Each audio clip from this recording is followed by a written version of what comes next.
Good afternoon, everyone. I am Candice Allison, and I'd like to thank you for joining us today for the second of the women's work as artistic practice creator.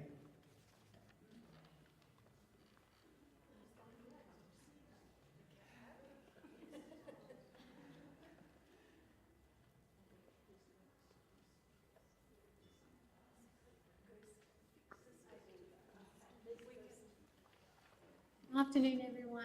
I am Candice Allison, and I'd like to thank you for joining us today for the second of the women's work as artistic practice creative gatherings. I am so disappointed that I can't be there in person, but as the mother of a 2-year-old, full-time working mom, I'm sure you can all understand the split between wants and responsibilities that we have to navigate on a daily basis. Thankfully, we have the blessing of technology that allows me to participate virtually, and I'm grateful to my collaborator and co-conspirator Bev Butkow for all the work that she has done and who I know is holding down the fort in the warmest and most welcoming way. I won't say much about today's topic, material uprising, as Tracy will introduce it to you in more detail, but this theme in particular is important to the journey that Bev and I have gone on since I met her more than 5 years ago at the Bag Factory. Learning about Bev's practice was an absolute joy of treasure hunting for the wonderful and sometimes weird materials that would find their way into her studio and artworks. As the then director of the Bag Factory, I had a very thinly veiled agenda to increase the number of women artists working in the space and support it through its artist development programs. Like Bev, many of these women artists were using, reclaiming, and working with materials in surprising ways, constantly pushing the boundaries and limitations of often domestic materials into abstract forms and powerful statements about women identity. The series of creative gatherings could not exist without a conversation dedicated entirely to celebrating materials and materiality. I would like to thank our prompter and speakers for generously sharing their time and thoughts with us today and their personal stories as told through materials. I hope the seed we have planted with these gatherings will continue to grow organically into an encouraging and supportive network. Please enjoy the presentations, conversations, and the gorgeous food that Lady Day has lovingly prepared for this event.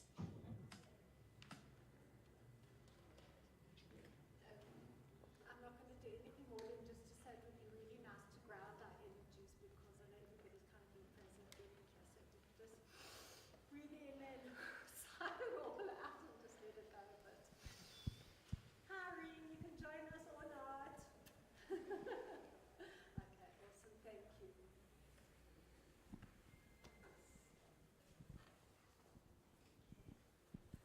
So I've been told I have to be at the mic, where I must admit I'd prefer to be sitting down there, but the angles are wrong.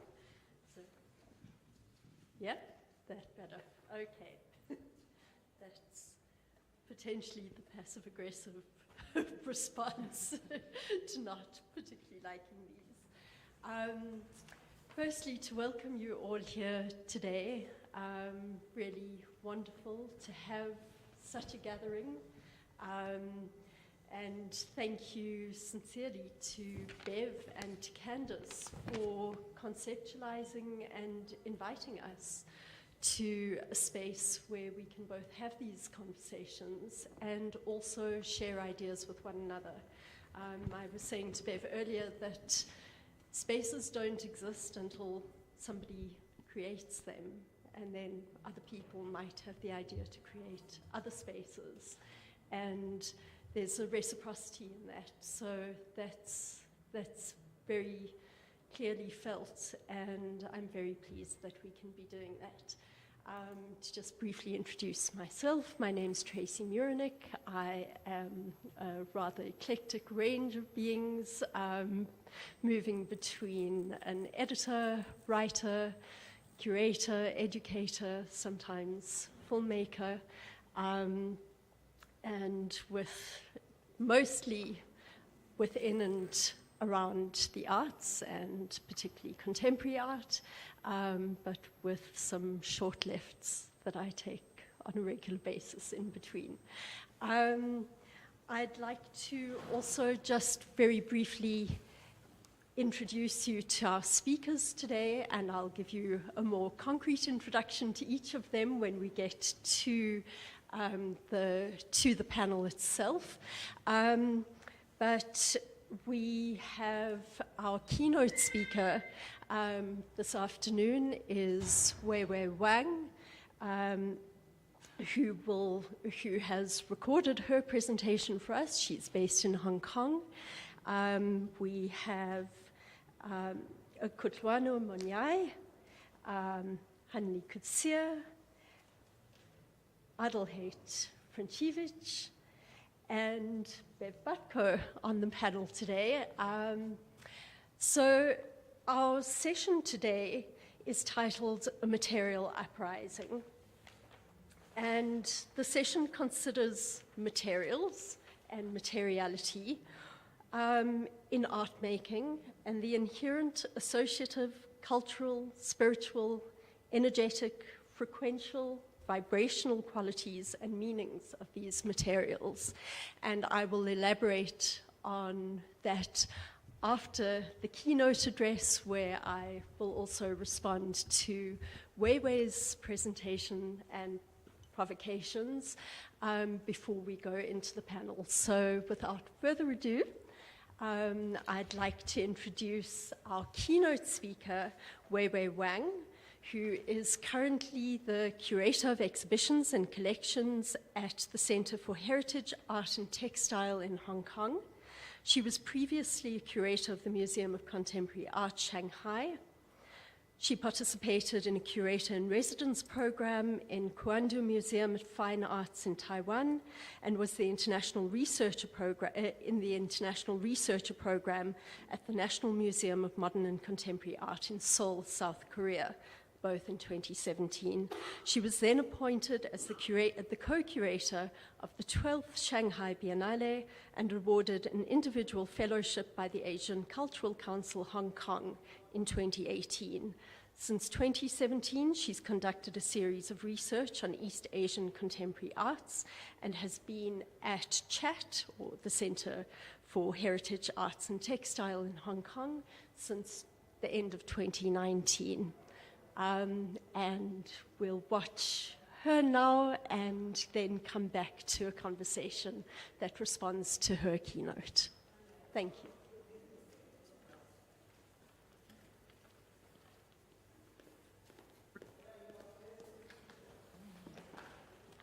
Good afternoon, everyone. I'm Wang Weiwei. I'm a curator from Center for Heritage, Arts and Textile in Hong Kong.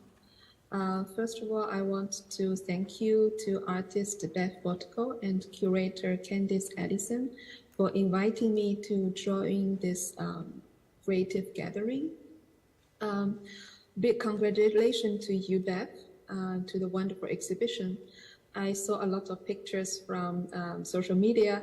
I really hope that I could be there to visit the exhibition and also join the discussion with all of you. It's my honor to give the keynote speech address for the session on material uprising. I want to take a few minutes first to introduce a bit our institution, Center for Heritage, Arts and Textile, also known as CHAT. Well, now I'm going to make myself a bit smaller.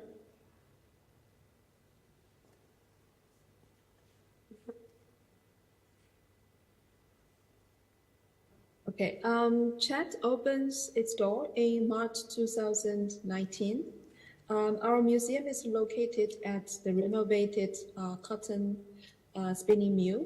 Our mission is to engage Hong Kong's community and visitors, offer them the opportunities for learning Hong Kong's textile industrial past, as well as exploring multiple roles of textiles in art, design, and cultural context.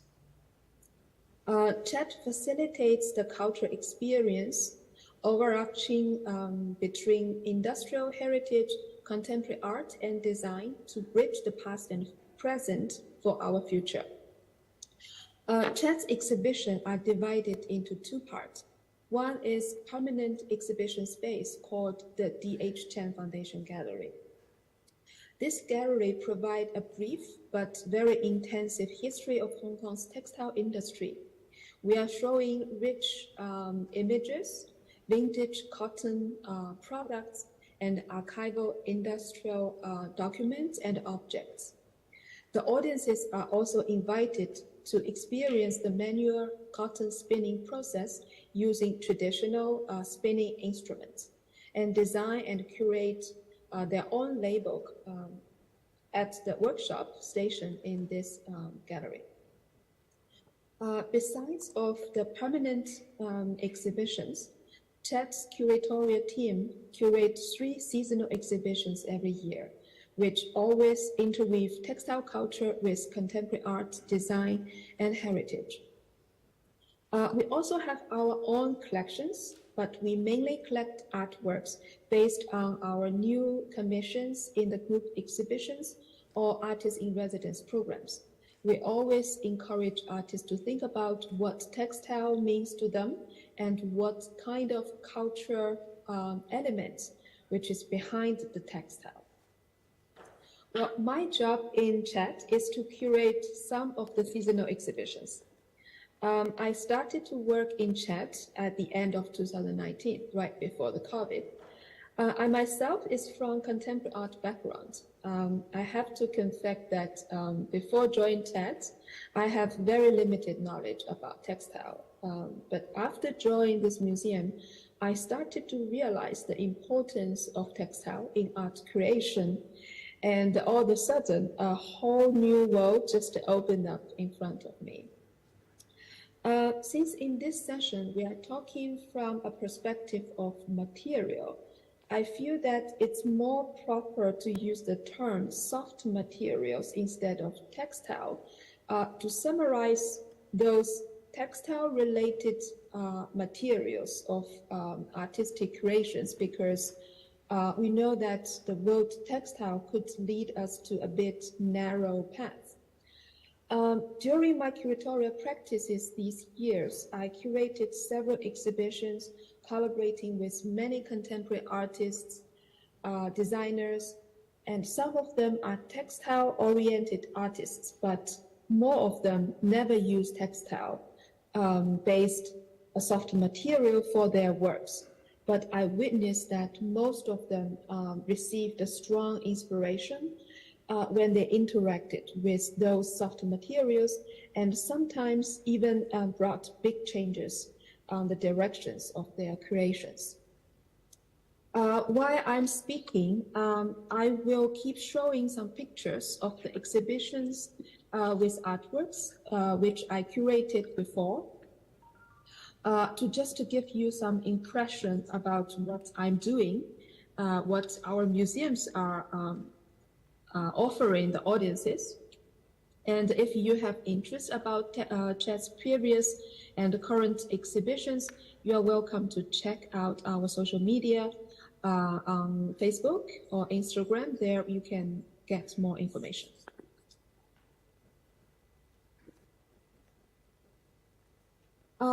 Well, the curatorial practices that I experience, which give me a lot of thinking about the soft materials. For example, like the tendency of dematerialization, their interaction with space, the deep connection with traditional culture, lifestyle, and individual life, as well as the form, language, and the power of the soft materials themselves. If you have interest or knowledge of traditional art, you will realize that materials used to create art are extremely limited compared to the richness and the colorfulness of the artworks themselves. In fact, the material of traditional art making are very limited to small amount of media like brush, oil, canvas, paper, clay, marble, or metal. Soft materials, on the other hand, have really been adopted by art creators in the past. Someone will say that canvas and paper are soft material, but in the context of traditional art, they are only the media that carry the work and have no special significance in their own right. nor are they involved in the expression of artistic concepts. This contrasts with the frequent appearance of soft materials in contemporary art practices, which raise series of questions. So what are soft materials? When did soft materials become involved in art creations? Why have soft materials become important role in contemporary art creations? Compared with other types of arts media, soft material has very wide coverage, from natural fibers and synthetics, from the materials in daily life to industrial materials. Actually, most of the soft and flexible materials can be included into the scope of soft materials. Trying to give a clear definition of soft materials or give a detailed categorizations is very difficult. This characteristic of soft material actually embodied a kind of variety and openness, which are full of uncertainties. And as we know, what is often the most fascinating about contemporary art practices is the uncertainty, flexibility, and fluidity.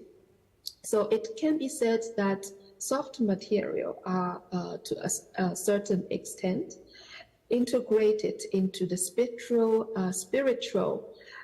characteristic of our time.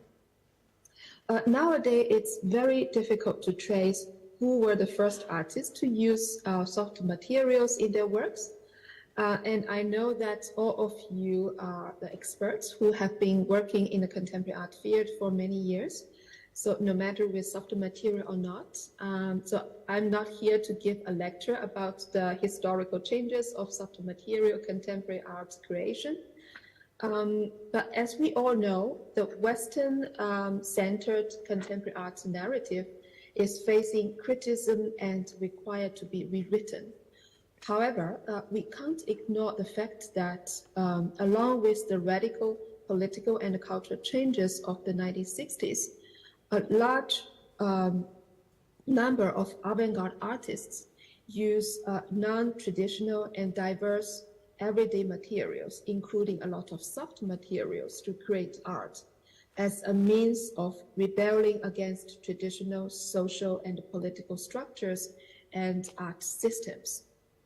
And by the way, we can see there is an echo of the current states of the global societies, which are undergoing radical changes, and there is a boom in the use of soft materials in today's art world. Well, of course, soft materials have completely different histories and meanings in different cultural and social contexts. And it is about re-examining and understanding the whole history of culture and art. However, there are some universal characteristics regarding to the natures, the unique form, language, and the cultural significance of soft materials that deserve our attentions. The soft materials are often ready-made products, everyday things that are closely related to human life. And at the same time, they are the materials with qualities such as spatiality, a sense of orders, changes, and power. Thus, when they are being adopted into artistic creations, they naturally reflect one of the most simple cultural spirits, the pursuit of democracy, equality, and diversity.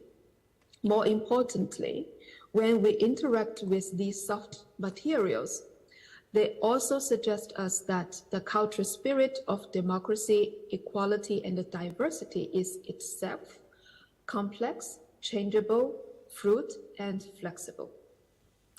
Now I want to show you 3 short videos of artist interviews which will present you how the soft materials inspire the artists in developing artworks with different themes. All these artists are from Asian countries. I worked with them before in my exhibitions. I also want to take this chance to introduce you about how Asian artists are working with soft materials, and I hope that there could be some dialogues and exchanges happens in the future.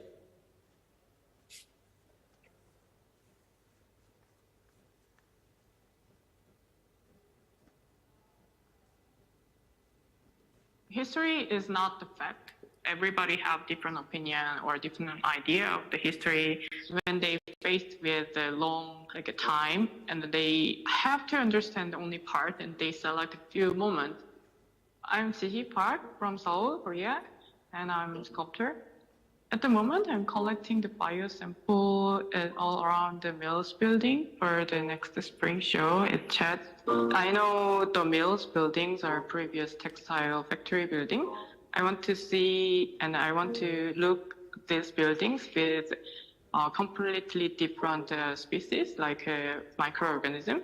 I think the microorganism kind of like not the object, but also company for my work. So I collect the sample from all over the building so that those creatures become my partner of my work. I decided to using the microorganism, showing my understanding of the history of buildings. The one is a silicone rubber, which is for making rubber mold. It's capturing the surface of the buildings or machines, kind of like a different way of photographing as a sculptor. Maybe photographer using the camera for capturing the images, but for me, I'm as a sculptor, so I'm using the silicone rubber to capturing the moment images. At Chat Lab, textile team helped me to develop the color from the fungi. The sample probably got lots of billions of microorganisms. It's one tiny sample. It's very unique species, not like humans, so their gender is totally different. So sometimes they show totally different colors in cold temperatures, warm temperatures. So I think it's really fun to guess. This work is kind of like a collaboration between the other species and me. There's two different species involved one building, and then we try to understand what we are located in. So, we try to understand the space. I collect different type of silicone rubber casts so far.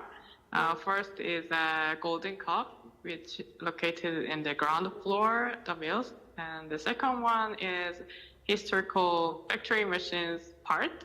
So I casted gear part.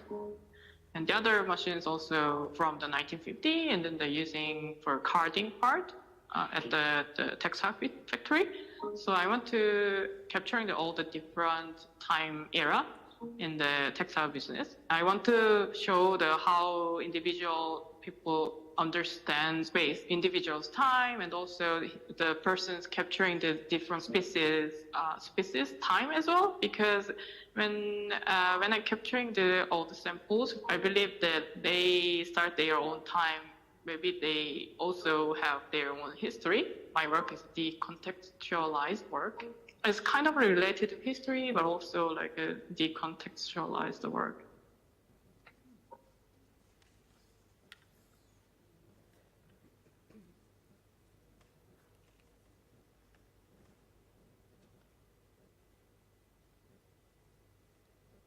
Motherhood is a bliss. It can be exhausting and you can feel nothing towards your child during first time after giving a birth. Unconditional love is a myth. You can experience postpartum depression. You can experience insomnia. You're no longer old you're different. On the exhibition, 3 of my works are displayed. First installation is titled Regular Star, Neutron Star, and Black Hole. Basically, it refers to a diagram from physics, how the stars die. The bigger star, the stronger is explosion, the stronger is gravitational force, bends space and time fabric, like black hole, no sun, the breasts of lactating women. Under the influence of milk production and gravitational forces working, your breasts are going down, down, down. the second work and the third work connected. They both refers to music. The whole breastfeeding process is quite musical, melodic. There is a rhythm and tempo when baby drinks the milk. Mothers, after breastfeeding, they feel quite exhausted. It looks like audio player and cassette, like your body is no longer belongs to you. The third word is called vinyl record, music reference, and vinyl recorder melted down your vinyl. When song is played all over again, it feels like vinyl record is melted on the carpet. You can see it literally like melted like ice cream. Women are expected to be a baby machine as well. Women are expected to do all household work and also work at the same time. Women are like raising kids and also contributing to GDP while raising like human capital. That's why we need to give more respect to women, and also a lot of pressure on women, what we need to do in order to change this situation. So the name of the workshop is Parenthood Manifesto. It consists of two parts: tufting, punch needling. Those are carpet making techniques, and aim was to start a conversation. What is like to be a kid here? What is like to be a parent here? What are the expectations? That is just a good practice to learn more about Kazakh culture, recreating those ornaments. And it was like collective work, and also the discussion. Basically, in order to heal from this colonial trauma, it's good to re-exist, recreate, reproduct this heritage or ancestor experience, ancestor knowledge, in order to reclaim, re-own it. In the end, we got these like words collage, I would say. We are all the same, having this puzzle with parenthood. Some participants words like hope, new generation is our new hope. Some of them were writing like letting go, parents need to let go previous experience, or the control word was also on the manifesto. I think in the end, this parenthood manifesto shows us that all these happy and sad or ugly sides of parenthood is just a common thing for all of us. And we need to start this discussion like louder and talk about more. I find it very beautiful to see that people from diverse backgrounds have similar thoughts on parenthood.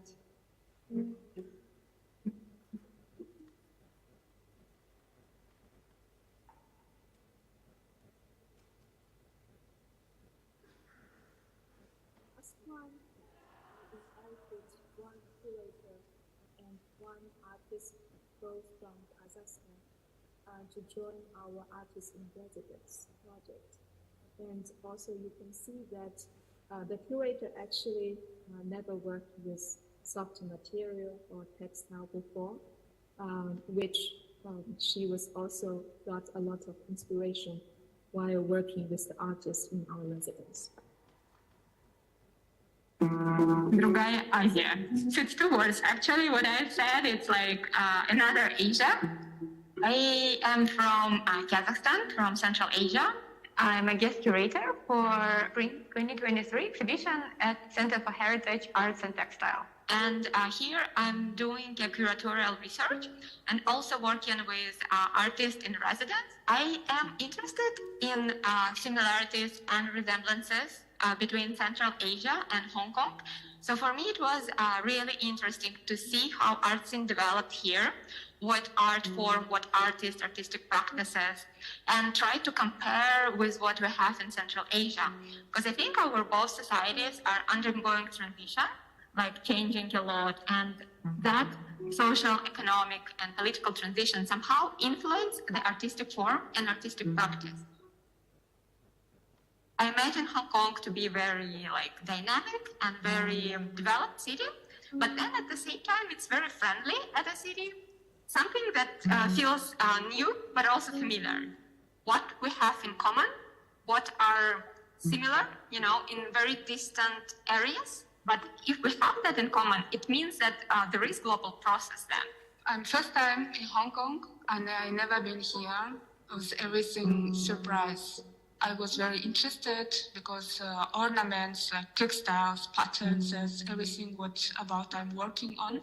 I visited also a lot of textile shops, markets, and talking with the people, asking about meaning of the traditional patterns and the ornaments. Which kind of textiles are producing today? The most of them is polyester, synthetic fabrics. So this is the all opposite of natural textiles. This is all made by machine. This is a mass production.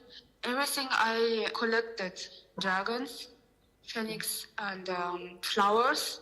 So this is what I see today, the reference to old pieces.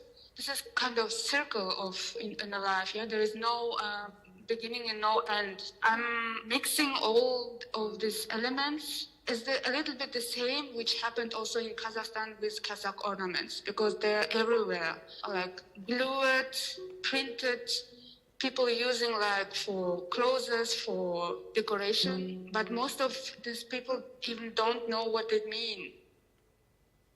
The installation consists from two parts. One is made of fabrics, Hong Kong Chinese fabrics, and the second one from felt. Everything made by hand, Kazakh traditional technique. The both pieces hanging in front of each other, and it's kind of also circulation, because one part start and finish, and then from this side starting the felt one. During my residency, I see that the meaning of this prosperity from dragon and female is a bit lost. The tradition is getting lost. That way the dragons cut it up, and there in some section there is a kind of a battle of dragons. I felt a lot of hope, but hope is kind of people want to believe on it. At the same time, it's not existing anymore. All these emotions, all these feelings, what's also kind of a struggle. The pin symbolizing this temporary time to show the fragility. Maybe during the show, some of them fall on the floor. It's the life. I take it very naturally. With this, I want to show that the process. This is not only to finish the work and everything is good made and fix it well. For me, it's just to show this fragility. Most of my assistants, they came from technical team of chart. I was very grateful. This kind of possibility, the residency, they give me these opportunities. It's just a dream. Kop rahmet. Rahmet.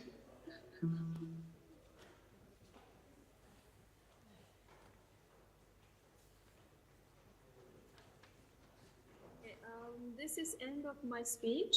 Well, I hope it can raise some questions and discussion for today's session. Thank you very much all for your time. Again, I wish you all the best, and hope that we will have some chance to gather together in the future. And I do hope that we can visit Hong Kong and visit Chet. Thank you.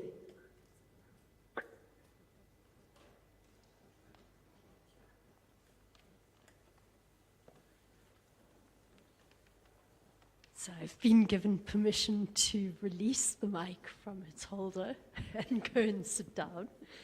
Next thing is to determine how to do such things. All right. So I think, first of all, just to thank Weiwei for a really interesting and rich and evocative presentation. And I'll also see better without my glasses at this at this range. Sorry. Okay. Let me just get my notes together quickly. Okay.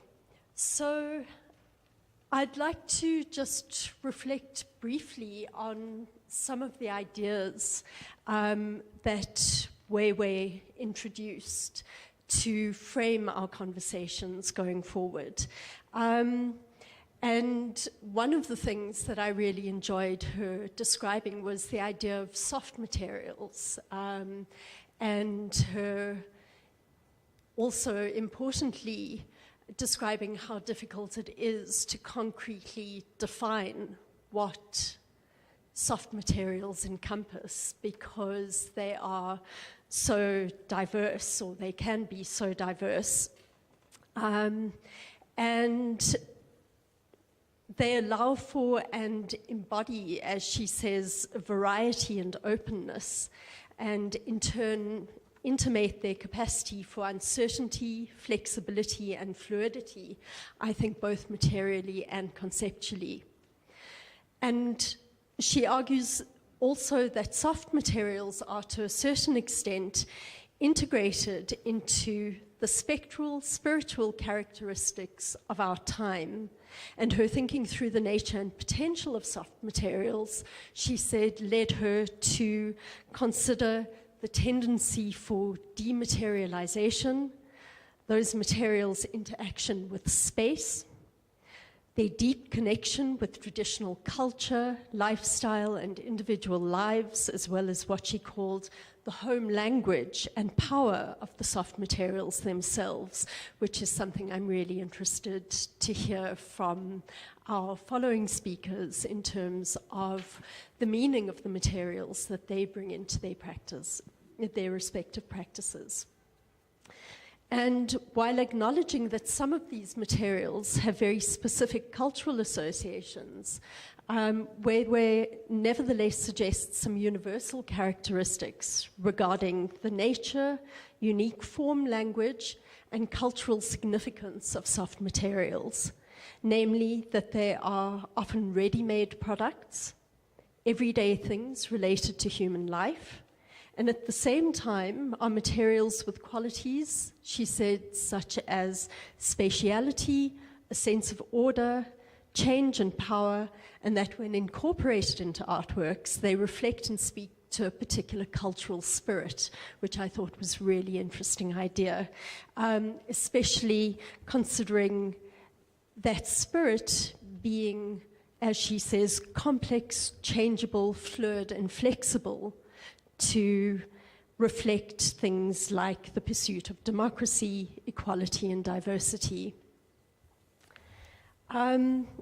So I think with that as a starting point to our discussion, I'd like to introduce our speakers in more detail. I'm going to introduce them all at once, and then each of them will have around 10 minutes to present. And we'll follow that with a conversation between all of us, as well as, obviously, you're very welcome to bring your own ideas and commentaries and questions from the audience, and we'll do that for about 45 minutes. And then afterwards, please, of course, stay to join us for a drink, a bite to eat, and for us to be able to continue those conversations in this gathering.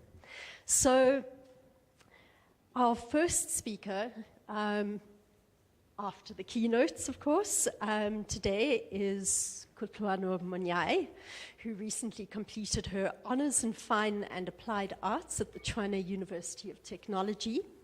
Her work explores the bondages of culture, lifestyle, and the social dynamics of care within her family through archives of spiritual processes, aesthetic, economic, and terrestrial connections. These connections, she says, often reflect on lived experiences, revealing abstract, nuanced relationships that narrate stories about her maternal and paternal lineages. Kutlwano describes that her weaving methodologies have been passed down through conversations and practice by her maternal lineage. And she explores various techniques and materials in her making, particularly plastics, from trash bags to grocery bags. She describes these materials as being layered with nostalgic spirits of home, maternal care and teachings, economic struggles, and common expressions such as, if you can't afford it, do it yourself, or loga mano, a Setswana expression that loosely translates to make a plan. Kutlwano has titled her talk today, Loga Mano, Aesthetics of a / Black Home. Welcome, Kutlwano. Our speaker after Kutlwano is Hanli Kutsia, who is a visual artist based in Johannesburg, and her relational practice regularly centers on public spaces. Originating out of her respect and concern for the environment, Hanli employs found materials, most often reclaimed industrial waste, to form unlikely partnerships with the surrounding land. Research into these materials in the context of their deployment on site remains a fundamental component of her process, allowing her to orient her work around its immediate community and locate meaning inherent to the materials used. Across disciplines, her practice seeks to marry environmental science and social action to better engage with nature.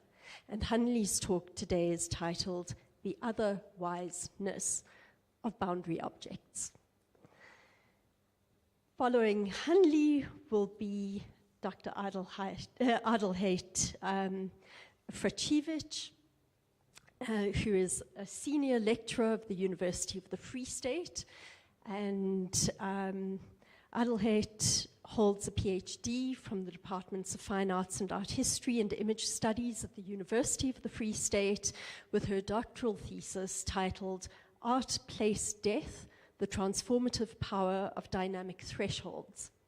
She was the recipient of the Absa L'Atelier Ambassador Award in 2021, has exhibited extensively both nationally and internationally, and in July this year, her 3-person group show titled Refuge, An Uncommon Home, was exhibited at the Institute Museum of the Ghana Noldor Artist Residency in Accra, Ghana.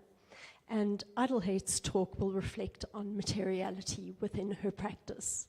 And then finally, we'll come to Bev Butkow, who you are all aware of by this stage. And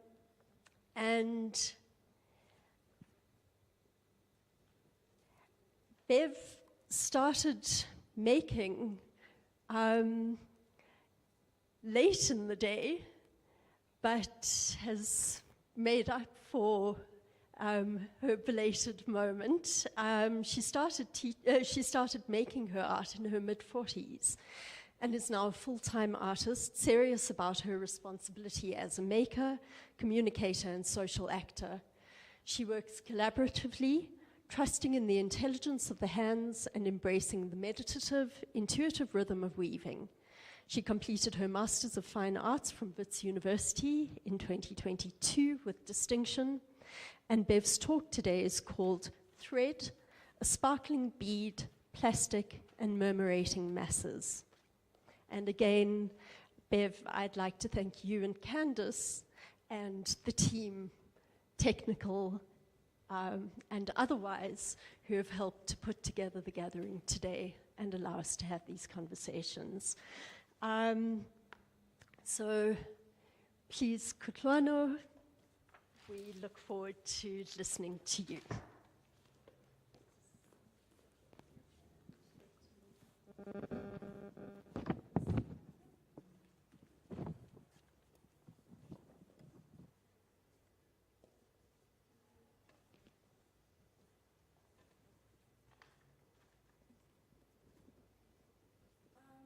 Good afternoon, everyone.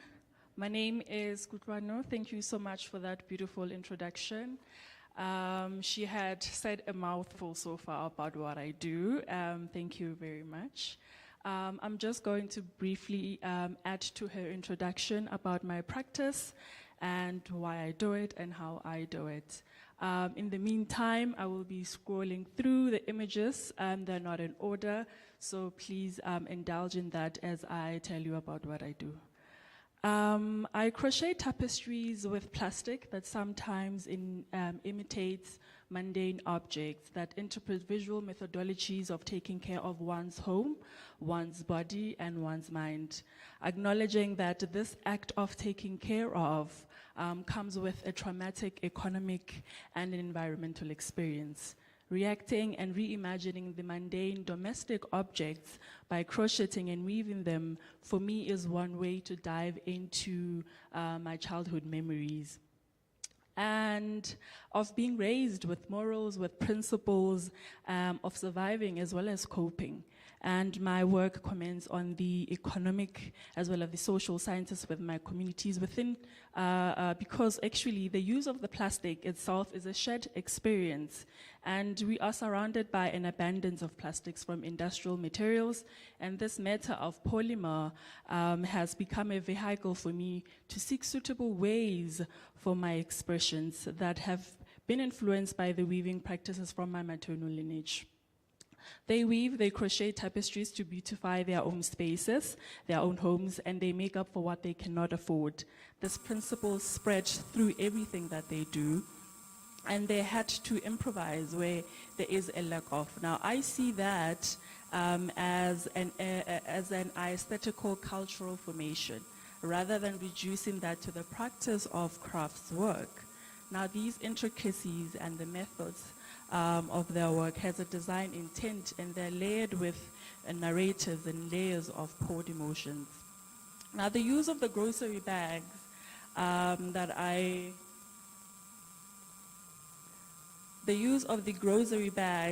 I use are a sort of a symbol for consumption, as well as a symbol of the will to fight poverty, enabling efforts to provide for one's family.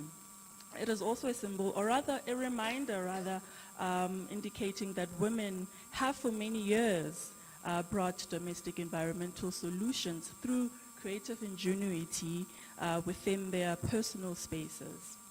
Now, in recent bodies of work, I continue to bring light into the historical and the present maternal experiences by using these plastic materials.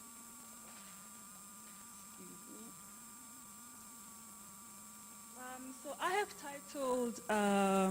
have titled this talk Loha Mano. Go back to that. I have titled this talk Loha Mano, Aesthetics of a or My Black Home, because I wanted to put a spotlight on the existing aesthetic solutions of how the uprising material of plastics have been artistically utilized within a domestic space. Lohamano is a phrase in Setswana, or you can say it's an expression, can be considered as an idiom as well in Setswana. The phrase loosely translates to make a plan or think about a solution. When I break the phrase down, it also means that weave, sew, or braid. It means put in labor to construct. Mano alone means a plan, a solution, or ideas. It's a phrase that my grandmother used to say to my mother all the time whenever she would encounter any problems within her own life. Now, in this talk, I am asked to talk about what does the use of this plastic allow me to do. The use of plastic in crocheting, especially in the techniques that I use, especially in these techniques, it allows me to indicate the improvisational aesthetics within a domestic space that I grew up in, to speak about the literal contribution of women's work that helps reduce plastic pollution. By establishing that relationship, I can see and understand the value of looking closely into the households and the community's access materials that are available to use for production as well as artistic purposes. The maternal lineage has been passing down these skills, the knowledge and the passion, and the liveliness of making for oneself and valuing that process. Now, these women have become a site of culture that has not been closely explored by the fine arts community. And it allows me to disrupt that binary, or rather in a way of honoring, or rather allowing the work to be gradually presented, to kind of speak of the mundane. When I am advocating for these monumental presentations of the plastic tapestries in my practice or in my studio, it's another way of actually listening to the work itself, listening to the material itself, listening to how the domestic environment influences you or me to come up with solutions on an everyday to-day basis. The use of plastic allows me to travel back in time when I'm in conversation with my maternal lineage about the history of their own education, how they learned to crochet. Just to share an anecdote, during the Bantu education, which is where my mom and my grandmother were kind of taught in, so it was compulsory at some point in their schooling that they learned how to crochet, and they used mostly wool and other fabric materials. But it was when my mom was in high school that her mother started using plastic. It's really hard to trace back as to when did the plastic become a style, especially within my Black community. I'm also asked to kind of showcase and talk about the receptive synchronicity with the material, so that I am able to hear the material, that I'm able to be led by this material. Now, artists can demonstrate various ways in which they can utilize the versatile ranges of polymers and the expressive potential that it actually holds. So the advantage of using plastic is that for me it stimulates my vision, and also it's quite accessible. So the traditional techniques as well, they have influenced my practice, my contemporary explorations. And that is a profound experience for me, to learn from the old as well as the new. And it reveals the observations, it reveals the learning processes between the past generation as well as my generation. Now, what I am learning again from this use of material is that the possibilities are quite endless. Now, in my creative process, the plastic transports the expressions and the intentions that I have, while the techniques that I use act as an agent for the aesthetics that I'm trying to display. Since I am borrowing the plastic from the industry material, my experiences are quite trial and error and adventurous all the time. And I am also borrowing different techniques of using wool by using plastic, which is quite challenging. However, it's an open-ended area that I'm exploring as we speak. My relationship with the plastic, as I am saying, it's challenging, but at the same time it's quite exciting, because I'm able to listen to the material, and I think that the material quite listens to me. I was doubtful usually during the beginning when I started exploring a lot more into this material in 2020 during lockdown, because I went to school, I studied arts, but I did not look closely as to the different design and aesthetics that are inspired or that are from home. So going back to that, going back to home, kind of made me look even closely into what their maternal family was doing, and inspired my work recently. Another popular and humorous phrase besides "loga mano" that I want to share when I think about my process and when I work in studio is "ga eje bogobe."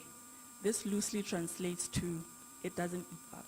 We are referring to the material, meaning that whatever material or challenge you are encountering or you're working with doesn't eat up, meaning that it is not alive as you are alive. Therefore, you have enough power and the ability to overcome it, even though it sometimes works against you.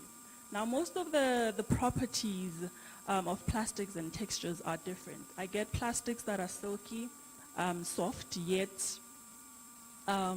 sticky, which makes it challenging because they grip on the crocheting hook while I'm working. And I also get plastics that are loud when you touch them, smooth, slippery enough to easily hook through the rose. When I mix different qualities of plastics, I have to mentally behave differently so that I am able to alert myself and also accept the inconsistencies of the different roles that I am working on. Now, the last phrase that has allowed me to be in sync rather with the material is "Una le letsogo le le bonolo," or "Una le letsogo le le thata."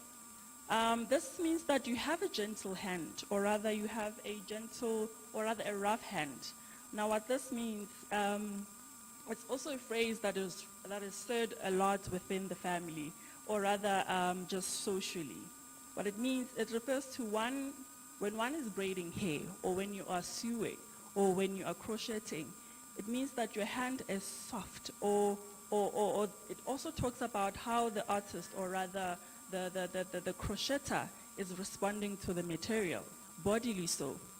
Now, it's another way of critiquing how I am handling the material. The process becomes or acts as a metaphor of how the personality or the character of the artist is revealed by how they handle their materials, translating into different aspects of life. Another thing is that I want to mention that success cannot just be reached until the artist senses and also distinguishes the different meaning of the plastic, which is quite interesting because Talma Newman mentions the plastic's frozen fluidity, and it is during this trial and error that the artist can reach some level of synchronicity, and which is what I am trying to achieve within my processes. Now, some plastic materials are relatively fragile compared to the strong plastics that the artist's intentions needs to be fluently articulated. Now, one thing that I have to also mention when I am in the process of creating my crocheting pieces, when I am interested in permanence as well. So, as I mentioned earlier, that I am more alive than the plastic is alive. That does not mean that the plastic is not alive. I have to think about how I am leading the material and into that aesthetic direction, how I'm making it a narrational tool, and at the same time placing it in a higher attainment while beautifying the elements of the everyday life. I think those are the two questions, or rather three, that I spoke to and tried to respond to. I would like to respond to the last one, but briefly so, as to what potential lies beyond excess consumption. And we must definitely value the materials first for us to discover their potential, and that's when there's excess material. The material eventually is definitely bound to confront us. So, yeah, thank you so much.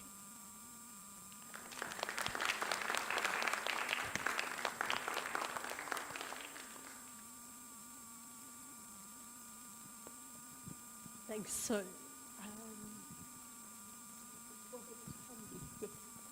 thank you so much, Kutwano and Hanli. Thank you. Thanks so much, Tracy.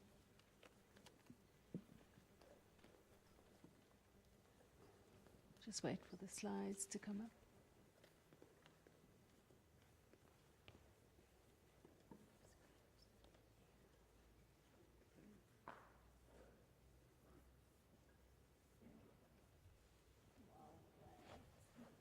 I brought a stone with that you can pass around so long.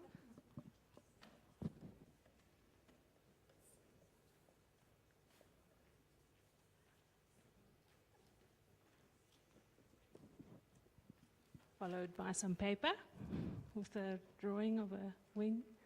It's okay if I stand. Hey, I don't have to sit. We can do whatever we want to. So my talk today, I'll focus on many projects that I've done, and what I'd like to share with you is how I try and instrumentalize materials to connect with new audiences.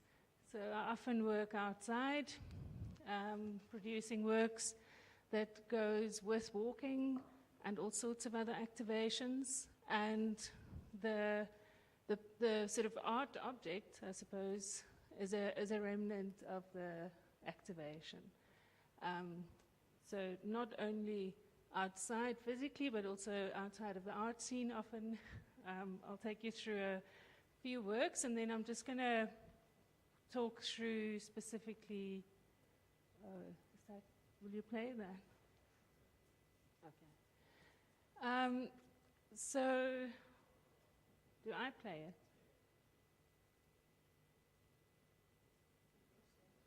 I did.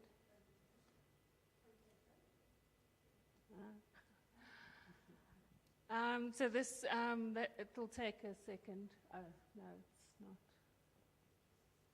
Taking a second. Did I press the wrong one? The one with the arrow on.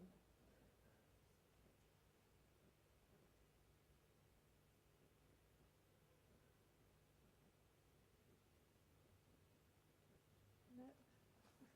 It must be me, I'm sure.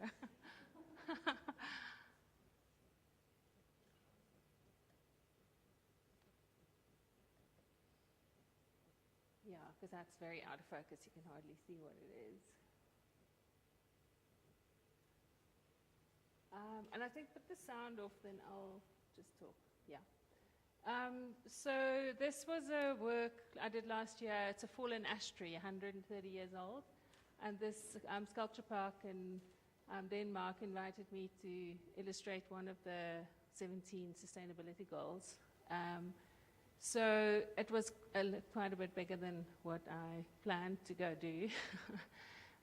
But I had a wonderful team of Latvian carpenters who deconstructed it with me. Very importantly, I wanted this sculpture specifically to stay connected to the ecology. So previous large works that I've done, sometimes the sculpture park would encourage you to do a foundation and all sorts of things, and this was the first opportunity where this will decay over time slowly. And then this is a body of work that started developing last year. Will you just play that one? Thanks, Ilan. A collective of artists and invited me to look at the shuttle borer infestation in South Africa, and it's a tiny little beetle that eats up all our trees. It's from East Asia. And what was really exciting about this process was to actually inject the tunnels that the little beetle eat in its lifetime with porcelain and then to fire it out. So I made these micro little sculptures just to juxtapose the sort of scale of working to figure things out. The process is usually just to work things out. And what was really interesting in this finding was you can see the distance there from where the porcelain protrudes, how far these little beetles eat from each other before they kill a tree. So when I showed this, we can skip to the next slide, then I'll just take some stills in between. Was that the Rupert have this fantastic new Impact Art Prize. So we were one of the finalists on that and got a research budget to figure things out. So part of what's really shown on the right-hand side here, you can see in the Rupert Museum how we exhibited. I cast the actual shuttle borer galleries, it's called galleries, these tiny little holes that they eat, into silver and then gilded it to show not only to arts audiences but also to scientists what the optimal spacing is between the beetles when they kill a tree. I was really interested. I wanted to know how they do it physically. And what's happened since is I worked with one of the scientists on the replant list, because with all these dead and dying trees, You can see how we did a walkabout on the right-hand side there. All these dead and dying trees really creates paralysis, and that often happens in all sorts of climate-related artworks. So this replant list, very, very short list of trees that's currently not affected by the shuttle borer, the scientists are happy to release, and we'll launch it later this month at the University of Pretoria. Fabi, the research guys there. So I'm just going to rush through a whole lot of stuff. We'll have time to interact later. Yeah, this is a video again. Do you want to press play on that? No.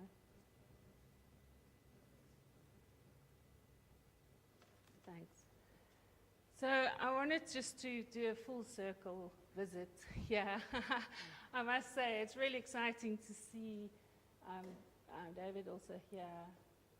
Like 25 years ago, I was actually employed in this building as a photographer, my first job ever. And then it became the Origins Museum. I don't know, what was it, Amanda, like a decade ago or so? Okay. And I didn't know, but we actually operated on top of the watershed, the actual watershed where when the rain falls here and it goes south, it goes into the Indian Ocean. When it goes north, it goes into the Atlantic. This is that high spot. So I was very lucky to meet Lenore Anderson, who's also here, in 2018 when she curated an exhibition here in the Origin Center on the watershed. And I was busy with hyenas, building new creatures, trying to figure things out. And she then, with Colleen Vogel, encouraged me to start writing this practice up because it reaches new audiences. And so I've just done a Master of Science with the Global Change Institute. And I think what's really useful with this new knowledge is that now I can deliberately build new interventions that reaches new audiences, included in the actual design of the intervention. So we can go to the next slide. I didn't realize we had 10 minutes only. So I'm not going to go through all the details. But basically in my study, I interrogated 50 environmental artists around the world. And I used my practice, which is very intuitive. I like to work outside. I like people to participate. I wrote that down as a list. And that was my one data set, which I could then compare to the 50 artworks and how they work.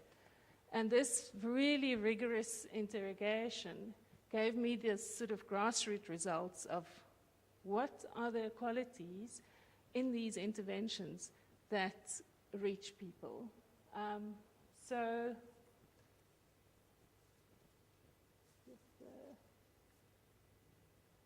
am I stuck here? Oh no, I must go that way. So what came out in the study was participatory components in interventions, educational components, very deliberate educational components, and co-learning more than like top-down knowledge transmission, and a regenerative type quality.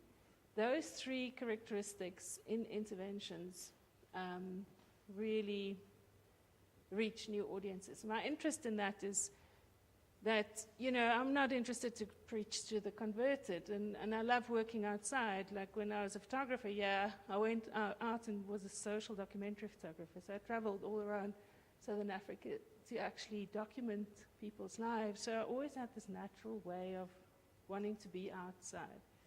And finding these three traits as it's just become a confirmation that when new opportunities arise, I can now build these in and have the theoretical backing to back it, which I really didn't have before I did this MSc.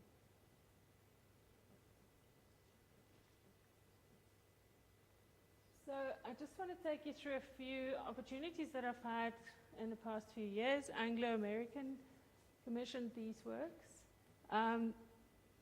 Where very importantly, the materials are all found objects. So I went to their mine, picked up the hangers that they actually cast you can see it there, cast the platinum with. That basically melts down when it can't be used anymore. And I saw it in the scrapyard and just picked it up and started creating these objects that's now in their head office in Rosebank. We can skip through to the next one, or we can just skip. Can we just go further into the video?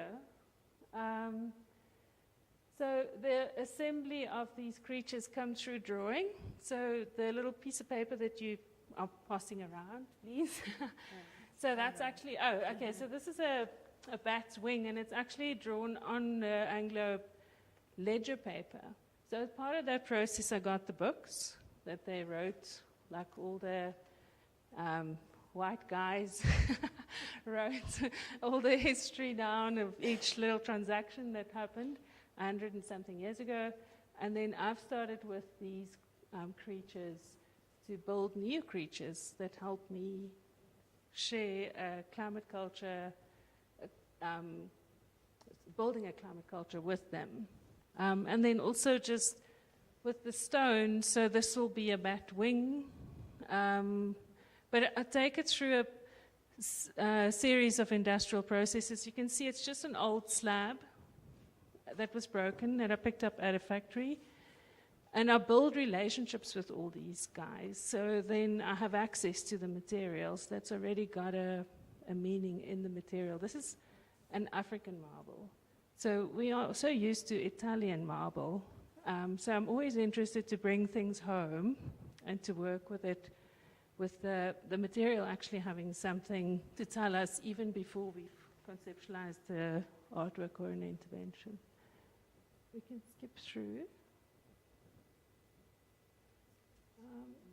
So just to show you a sort of process piece, part of working like this is that you meet a lot of people. And in mid-lockdown in 2020, I got a call from the Joburg Rates Agency. They knew I wanted to go look at the eye of the Yxgay River, especially after all the work on the watershed. And they had a writer, Sean Christie, with them and said, "We're going tomorrow. You've got to put all your safety gear on." And we were still fully masked in lockdown, going in under the city to look at the eye of the Yxgay River. And these kinds of excursions sort of creates a massive body of inspiration that just continues throughout. This was done for an exhibition at UJ, Cure, that Jan Weber curated, and that is the sad eye of the Yxgay River. It basically comes out, that is clear water that comes out. We had a hydro engineer with us, Stuart Dunsmore, and he had a little bottle, and he tested that water going into the gunk. And that water is clear. So I know, Amanda, we've had many conversations about how can we revive this and celebrate this. But yeah, these are ongoing processes that sometimes manifest as boundary objects. Oh, I should say what a boundary object is, hey. So in science, or in research actually, a boundary object is something that you have that has multiple meanings for different people, but it can hold a sort of opposing thoughts and contradiction within this object. So within climate change, that kind of space, you've got to have so many conversations to just get everybody on the same page. I think one of the biggest frustrations with the climate scientists that I'm working with, I see Memory here as well, is that it's so tricky to connect people with the urgency that we need to change. So what I'm trying to do with a lot, we can skip to the next one, Ilan. Actually skip to the next one, I'll skip this one as well, is to connect with things that's familiar, but not strange. So if you think back to the work that I did with Anglo with those metal pieces, those sculptures went into those offices, and that's not an arts audience. They have a lot of art around them, but I really wanted to connect with people who work there. And when they saw the hangers, they're like, hey, check, it's hangers. Oh, hey, check, it's a creature. And, you know, that kind of connection and familiarity in material is just a way to expand our approach and how we can really instrumentalize art in this hectic time that we're living in. I mean, Joburg's on fire, exploding, everything's happening, it's insane. And I think with the material, sort of understanding what the importance of that material is, it grounds us. So just another project that I worked on earlier this year with Nolwazi Babongwa. So she's working on medicinal plants and how the trade is happening throughout southern African countries of medicinal plants, and a lot of these plants are harvested out. So rural healers would come and buy woody plants in Joburg. It comes from Zambia or wherever. So it's almost like a reverse logic happening because of the demand. And so we spoke to the elders at the Kwamame market, and they were very happy, very progressive, very open-heartedly accepted this intervention where we start growing these precious plants in vertical spaces and also make it Instagrammable. So the Kwamama market is very fashionable to go to on a weekend now, and young people who haven't frequented it in the past so much now really hang out there as a social space. So this engagement really brought that home.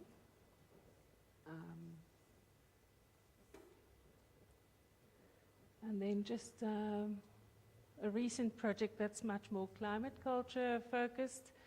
I developed with Wendy Foden, who's the Sandparks climate scientist. With this youth group on the right here, Eco Rangers, they organized themselves in high school before lockdown to actually figure out ways to do all sorts of conservation interventions at the southern tip of Africa. So Agulhas is the southernmost tip of Africa. Plants and people and everything else can't go further south. It's the end of the continent, and the ocean's pushing up. So it's a very important spot to have this very stressful conversation with. So Wendy and I took the group through a weekend workshop. They all have their own lives and work, so we could only have them for a weekend. And we spoke to them about this holding this contradiction through art. So they're not artists, but they engaged immediately in trying to make things visual. And we also did a bit of a unsolicited intervention on the memorial there,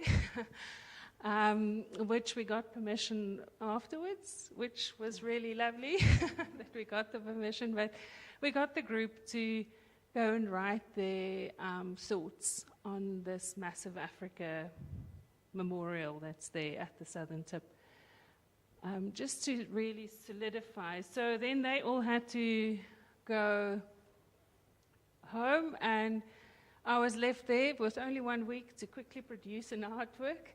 And there were these massive boulders lying around because they're busy with the lighthouse renovation.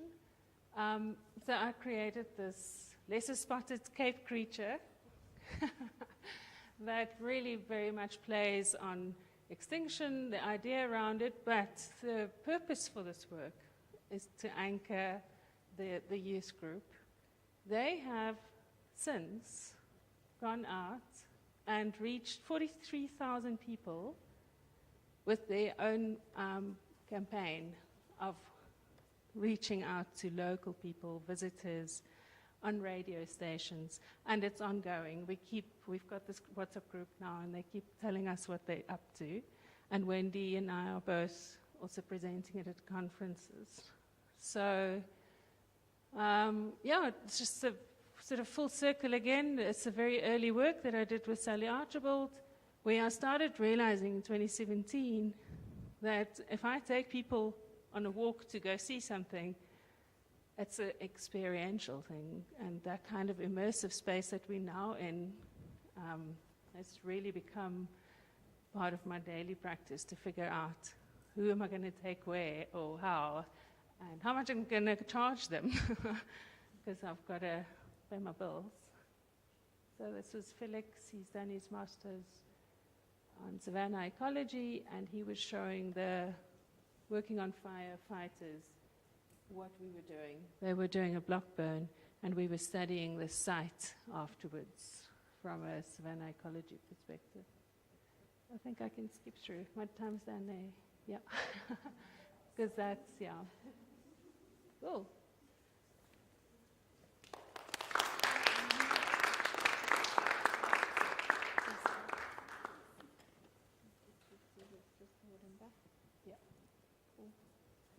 All right. Hello, everyone. Thank you so much for this invitation, Bev and Candice especially. There's been such lovely talks already. Before I get going on my talk, I've got some material here, an object, some material. This is nail clippings inside this container. I'm going to talk about different materials that I use in my practice, but I thought this would be nice to send around, something that you can look at. And if I can start with this one.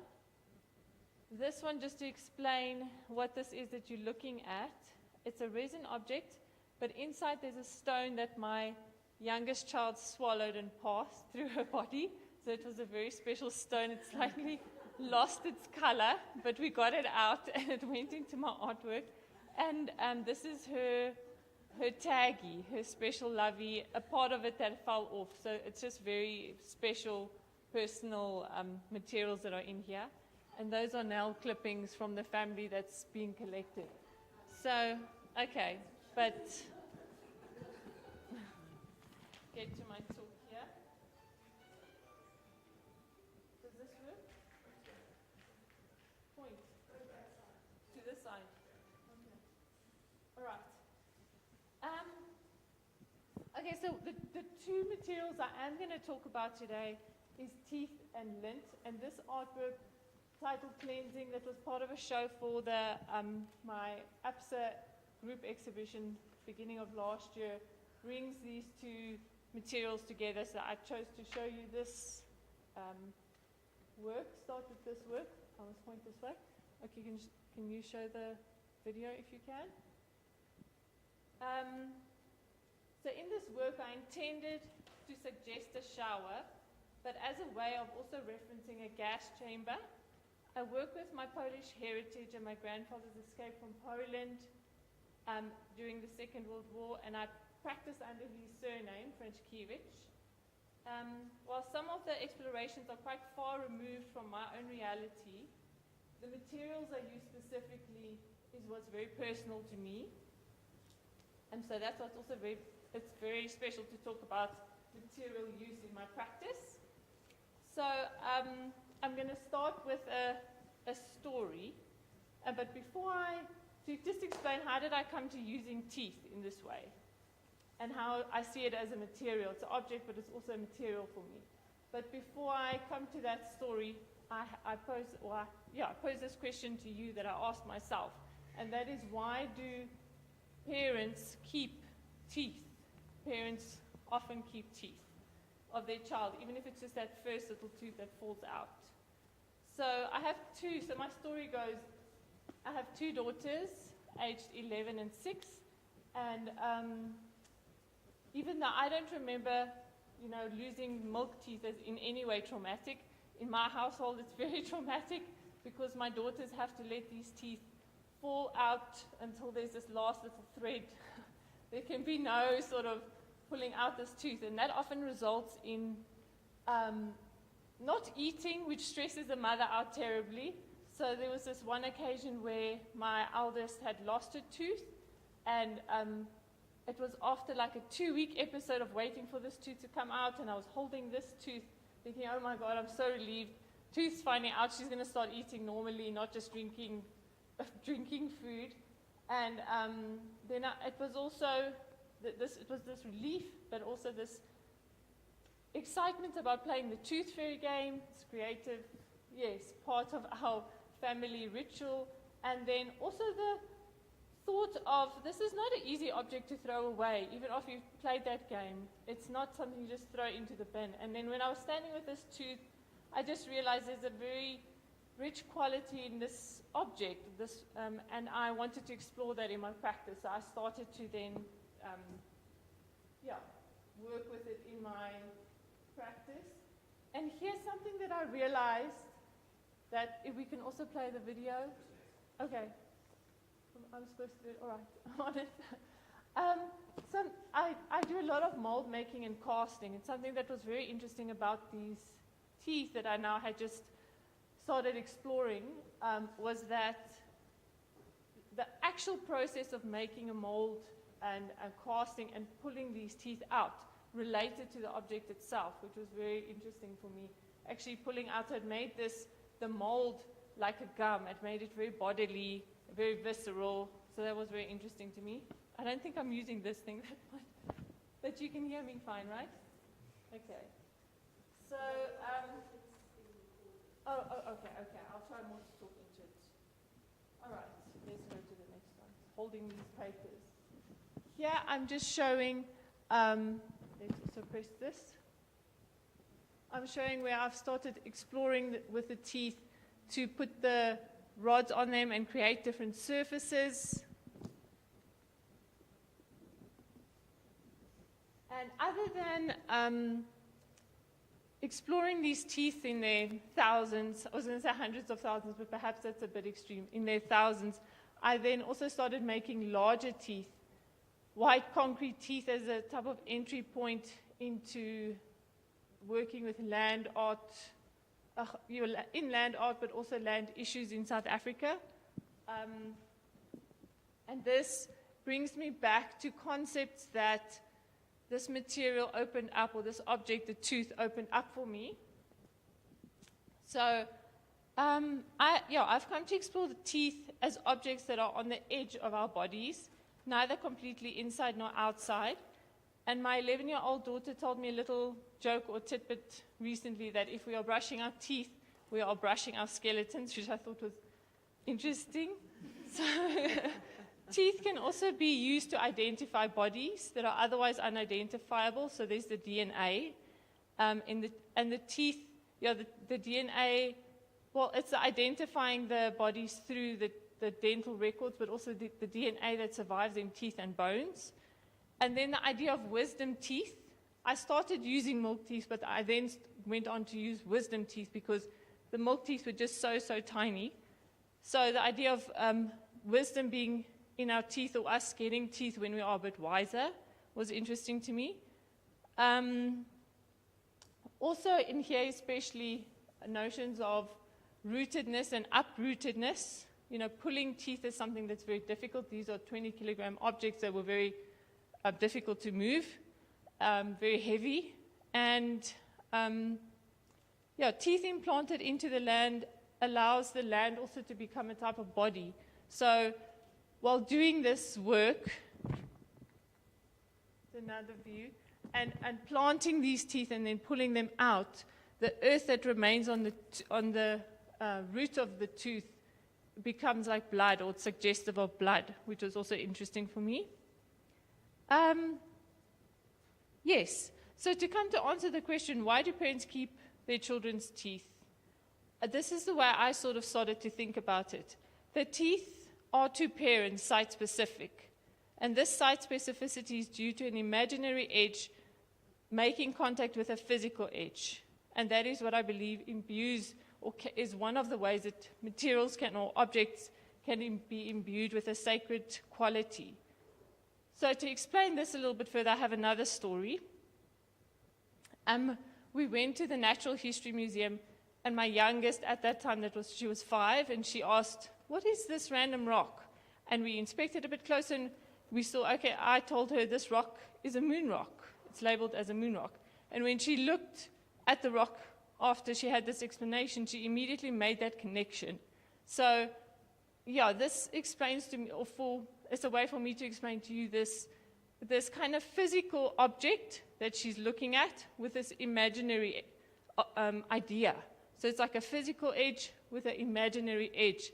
And through that, there's this connection that's what makes us in part human. I won't say there's no animals that can do that, but it's a very human quality that we can make this connection with materials. So to move to the second material that I just briefly touch on, lint. Yes, I have another story to explain how I started to work with this material, or how I started to identify with this material. Let me go to the next one. I had just given birth to my second child, and I was just 2 days after being home. I was at the tumble dryer taking out this piece of lint and holding this lint again. I identified with it in terms of its fragility. It's held together somehow by magic with static cling, and it's also got the DNA of your family, the hair, so it's like a self-portrait almost of your family life. But the way that it was so fragile, I was just about to sort of crush it and throw it away at this time when I felt very fragile after giving birth, getting home. I can't actually get up from this situation of taking out the lint. And that's how I identified with it and then started to work with it. Okay, so this is my last slide. And here I'm just showing these two materials in their more basic form. Or while I was exploring them or thinking about them before putting it together in this larger artwork. And this is actually bone ash. So I would fire animal bones in the kiln, and I would put this ash into these resin teeth that I cast. So there's actually animal bones and teeth in the resin teeth. I also use this bone powder or bone ash at the bottom of the cleansing, the artwork titled Cleansing that I showed you first. And these two materials have obvious differences. They are both, the one is very fragile, the other one hard and durable. But I consider them both as site-specific to the human body. And with this broader notion of site specificity, I approach many other ideas and materials in my art concept. Yeah. Thank you.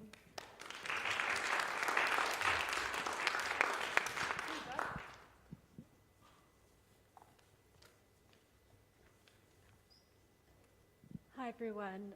While Ilan's putting this on, I want to thank the organizers for inviting me here today. I have it on good authority that I was on the reserve list of speakers and only made the cut when the other candidates couldn't make it. Ilan, anything happening? No. Don't leave me hanging. Okay, you can go on to the next one. Oh no, I can go on to the next one. Sorry, which button is it? Right. I'm going to start my talk exactly where Shanti left off last week, which was me sitting on the floor surrounded by abundance of materials. Sorry. Because that is literally, sorry, button problems. Oh, am I going the wrong way? What's happening, Ilan? Sorry, guys. There we go. Maybe this isn't flat for me.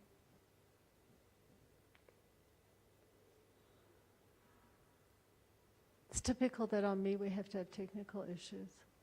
Okay, so as I was saying that I'm surrounded by an abundance of materials, and when I was thinking about what to talk about, it didn't come clear to me in the beginning that it's physical materials that I needed to talk about, because my body is a material in my making. The people I collaborate with are materials in my making. The stories and the narratives that come out of the work are also part of my making.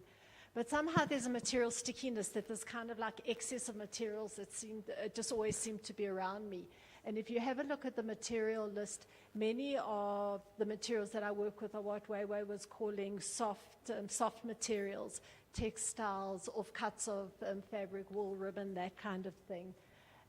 But then many of them are also mass-produced, kind of like objects that connect things, all mass-produced, man-made, and have no particular value other than as an artist or possibly somebody who's making something. So to me, materials talk. And on the one hand, there's very much a nostalgia that comes about, that I realize that I'm working with materials that remind me of my grandmother, that I remember sitting as a child watching her rolling up the ribbon that wrapped a gift and keeping this thing, preserving it and storing it.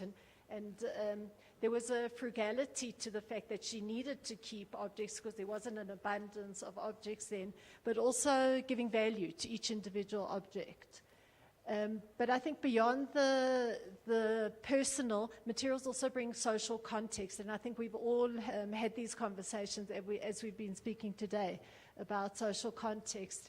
There's something about the way African artists work with materials that I think has transformed contemporary art practice, and I think Ella Natsui taking bottle caps and making shimmering curtains, and Penny Siopis working with glue and ink and making these incredible surfaces that she makes. And I think there's something about how we as African contemporary artists make the ordinary extraordinary and, make these kind of monumental, amazing things out of it. And I think for me what's really important that materials are a way that I start interrogating myself and interrogating my place in the world and the world around me. And I like to work with materials in the way that Annie Albers suggests to us. Her suggestion is to really get in tune with your materials. Kutlwano was talking about this as well, how you really have to indulge in a receptive relationship with your materials to start listening to it, and that deep listening is a slow process. And Albers says that the more subtly we are tuned to our medium, the more inventive our actions will become.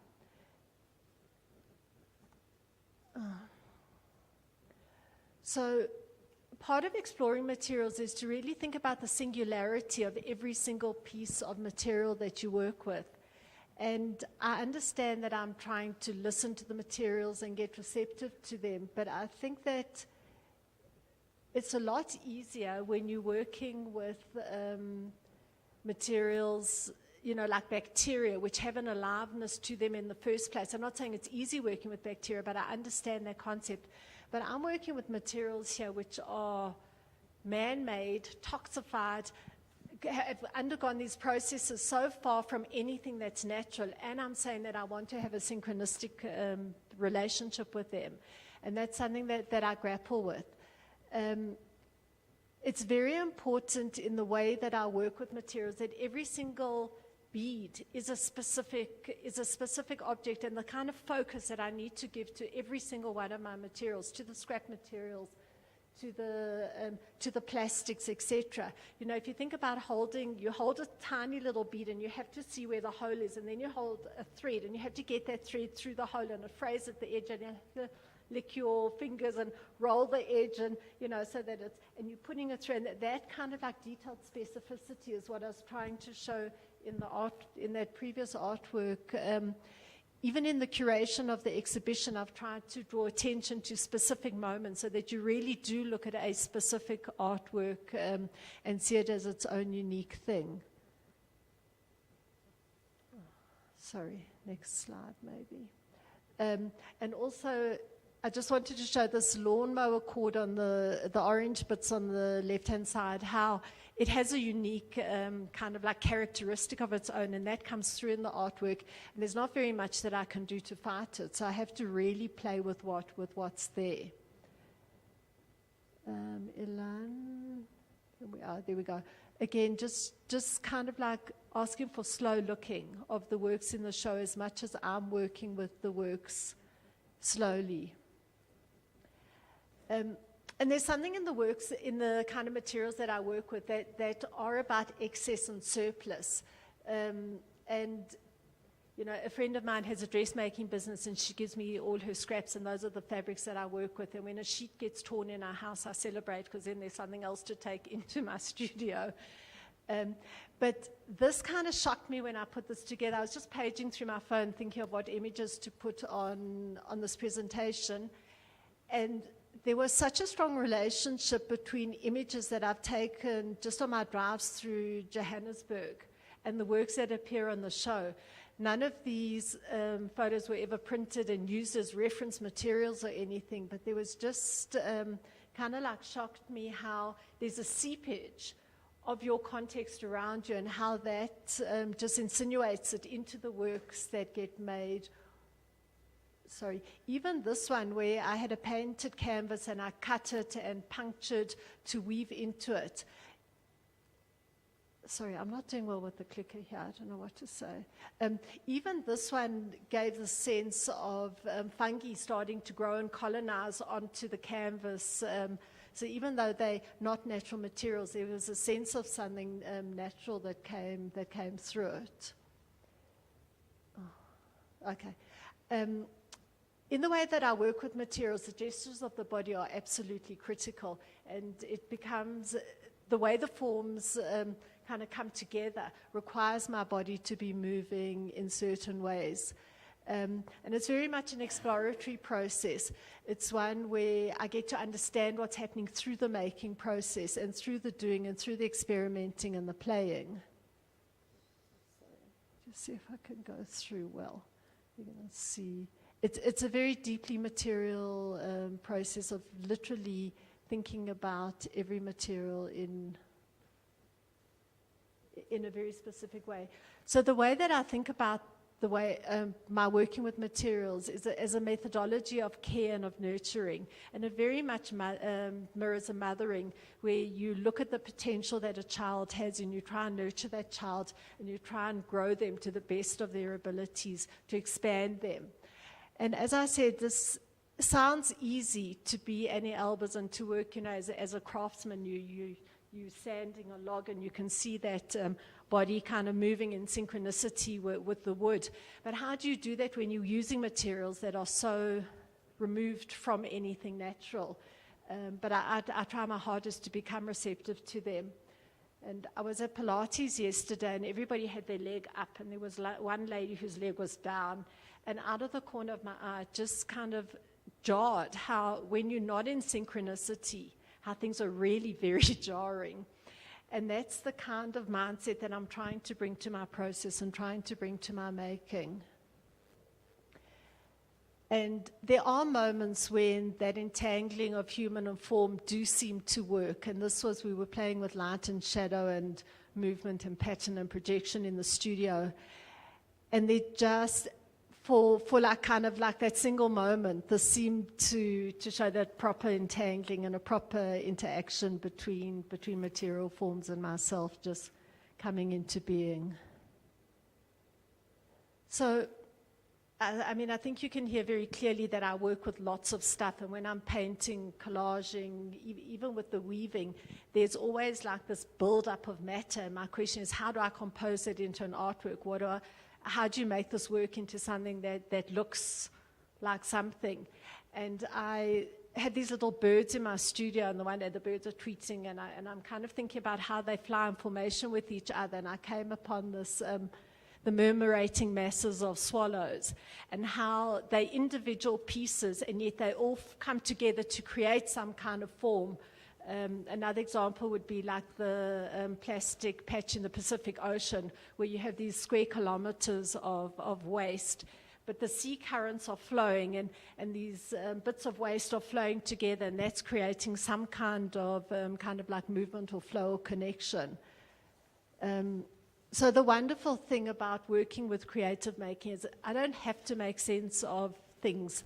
I can see in some kind of ways that my not man-made, consumer factory-made materials are alive or have an aliveness. And even if that's only in my imagination that I can see that, I can see points at which material forms start developing their own kind of agency or their own kind of liveness. And it might only be imaginary, but I think there's possibilities that come from seeing forms as having some kind of aliveness. There's a lot of theoretical debate these days about whether materials are alive, whether they have agency, or is it just a reflection of human agency, or is it that they just get into the flows of the world, and through that they develop some kind of liveliness and flow. I will possibly move on to the next slide.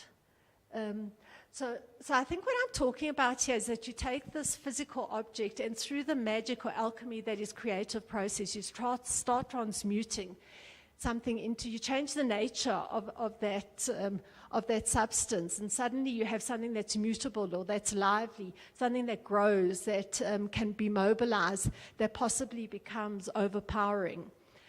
And I think this is the point that I really start thinking about chaos and order and materiality and excess in our world and in my process. And just as thinking about, just as I have this build-up of materials in my studio, there's a build-up of materials in the world. And the contradiction or the contrast between the way my grandmother treasured her materials to the way we have this excess around us, the contrast to how that craftsman works with his wood and what's the word, like he carves his wood in synchronicity, and the way we kind of like have just cluttered our world with so much. And I think that sense of just clutter, in the curation of the exhibition upstairs, I've tried to work with the specificity of an individual form, individual materials, and then masses and clutter, and to kind of like contrast these so that we can actually see this intense build-up of materials. But also what comes through, I'm hoping, in my exhibition, Reweaving Mother Other Upstairs, is the sense of possibly the soft arts that we've all or that Weiwei has spoken about, that Kutlwano has dealt with as well. This place of the soft arts as being the place of the other. And in that place of the other, the possibilities for reimagining, for rethinking, for kind of like reclaiming our world. And I guess I'm asking the question, can we take the softness of soft arts? Can we take the matrilineal kind of thinking that I'm working with my materials, and can that be a possible answer and a possible solution to the way we exist in the world today, and this kind of like overcluttering of our world, the toxifying of our earth, the kind of damage that we're doing to the beauty of Mother Nature around us. And I want to end on an anecdote.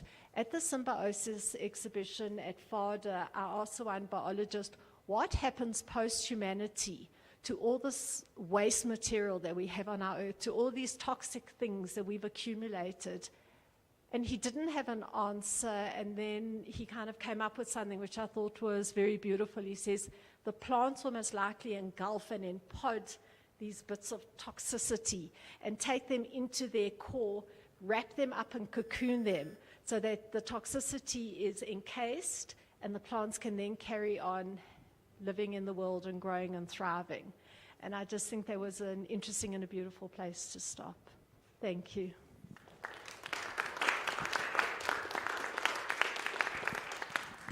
Thanks so much, Bev, and to all of our speakers for such wonderful and rich and varied presentations. I'd like to invite all of us to, well, myself, the speakers, to go and just face the rest of our audience. We're not doing great time-wise, I'll just concede. So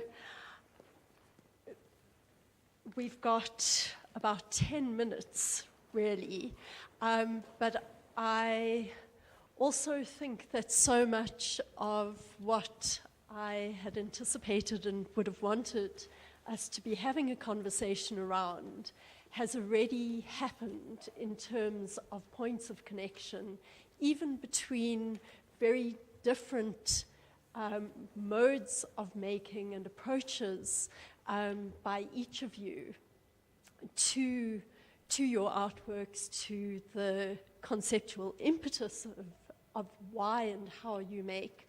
And I thought that it would be helpful, I hope, to maybe just pick up on some key words, key concepts that I could identify as each of you spoke and showed us your works, and then to also maybe just invite any final comments from each of you, and for the audience to also have an opportunity to both comment and ask questions. Just a quick query, just in terms of timing, is just to get a general sense of whether it's okay if we go over our time by a few minutes, or whether that's going to be extremely disruptive. Okay. There's some nodding and nobody's shouting at me, so I'll take that as a yes. Okay, so I've been writing my thesis as I listened, and probably taking off my glasses yet again to see my notes. They're things that resonate so strongly with some of the things I've already pulled out of what Wei discussed in terms of the nature of the materials that we're speaking about, which are not necessarily the traditional, formal Western concepts of what constitutes an art material and what is intrinsically seen to inhabit some kind of material value. And I think if there's anything that really feels exciting in terms of what you all spoke about for me, is that the nature of where value resides is so interlinked with the body, your walks, your entering into physical spaces, that the site specificity of what one brings is so much part of how artworks are conceptualized, that there's a reciprocity in how people are invited to experience the artworks. Kutlwano, your reference to how both materials and the act of making becomes a cross-generational activity and wisdom, but also activity that becomes integrated into a familial lineage, which I thought was also really beautiful, and which also resonates so strongly, Adelheid, with what you describe in terms of the very personal value and investment in materials like teeth, where, yes, they're at a very, at a level of DNA, it speaks back to us, but at the same time it also speaks to a type of reciprocity in terms of humanity, the experience of how we experience changes in our bodies, our growth, and then the referencing that happens around that. What does a pile of teeth associated with a shower, associated with a personal history, related in your case back to Poland, what do all of those things trigger as emotional connections?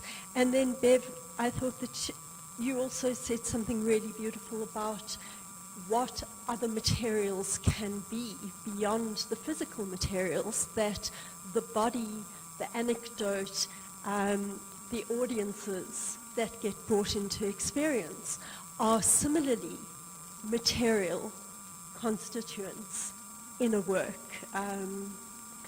in your works, in people recognizing the hangers from a mine, the plastic bags that you describe so beautifully in terms of their histories that are both material histories of making and ingenuity,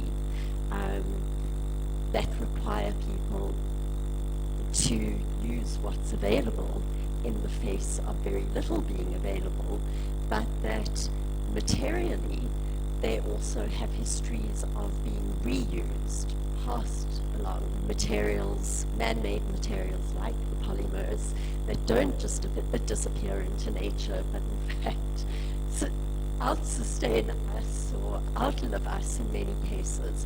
So those were some of the points of connection that I just could identify even amongst very disparate ways of making and engaging. Bodily investment was another thing that I found really interesting because so much energy historically in a Western art environment is placed on, and value is placed on, the outcome of what exists as an artwork, which gets labeled and captioned and studied and named. And what happens when the act of making itself becomes something far more long-standing, because you can't trace the extent of that value. You can't pin it down to the moment of its making or of its presentation, because people take away experiences that inspires them potentially experimenting or thinking in new ways. And for me, that's something really, really critical in terms of the nature of reciprocity and a generosity of what materials can mean, where materials can be both almost incidental just because of their availability, but also extremely transgressive in relation to the formal have understood to be the authority making and a formal product or formal art object. And I think the nature of something that can be thought of both as ephemeral in terms of its physicality, because in something that exists or may start to disintegrate, or an event that is the artwork that has a beginning and an end and then might have been recorded but has a different life after it, it's a very different relational domain that we enter into in terms of what constitutes value and what has the potential to create change or shift or alter perspective, so that the artwork isn't the event itself, but that the impact of the artwork has the possibility to feed back into the world. And just very briefly, a couple of other things that came up for all of you, in fact, were issues of site specificity, sometimes as in Adelheid's, the work, the nature of site being the body itself, which I thought was really interesting, issues of fragility, that the nature of the materials are not necessarily things like, that are used for the purpose of their longevity, which is also quite a rebellious response to where we still, and thankfully that's changing in terms of the pedagogy around art making, but there's still a very, very strong history and legacy and belief in the inherent value of materials as needing to have longevity and some kind of intrinsic value. I think I'm going to be quiet now and just maybe pass the mic down to each of you to just have some final comments, and then to just get an indication what's all of you in the audience if you have any questions or comments. Thank you. I think I'll share my closing thoughts now. I didn't have a moment for what I wanted to say, and this is actually now embodied in this room, is that if you pair up ecofeminism, queer theory, and indigenous knowledge, there's a strong, the other wiseness that I wanted to just mention in the title of my talk, in boundary objects, that surface through being a woman and practicing in all of these spaces together. I think there's a great opportunity to really take this kind of talk into a collaborative space and activate all these voices with a lot of women. I'm actually glad that I was chopped up short because it just really feels comfortable that there's a space here for co-creation of important work that helps society as well, and take it outside of the art fair, which is happening this week again, but also just to really take this moment to be very grateful that we have this opportunity to make living art. Thank you. Just to add on to what Tracy and Haneli are just talking about, the work that women are doing, and also the value that Tracy is echoing. There's this silent learning. I speak from the maternal lineage. We learn so much by observing. It's not all the time that you are being spoken to, that you're being shouted at, or that you have to be in class and be taught. There's so much learning outside of those spaces, and back again. After learning outside, you come back inside and you have a different perspective and different knowledge, and you are more wiser. So in terms of the women's work that they're doing throughout raising kids and contributing to society and the economy, I just want to mention that silence, that quietness of just observing.